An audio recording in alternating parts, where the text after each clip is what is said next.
İş mühitindəki psixososial risklər hər il dünyada təxminən 840 min insanın ölümünə səbəb olur. Bu barədə Birləşmiş Millətlər Təşkilatının Beynəlxalq Əmək Təşkilatının hesabatında qeyd olunub.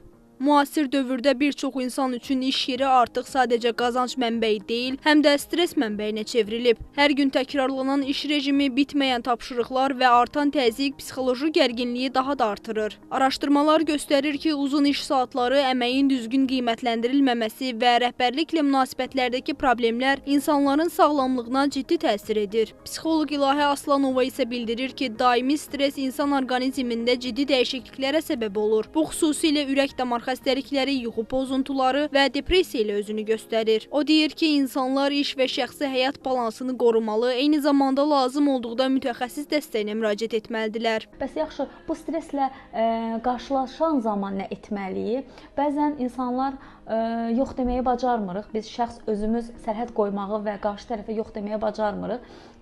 Bunun üzərində çalışmağı bilməliyik. Yəni sərhədlərimizi qoymağı bacarmalıyıq.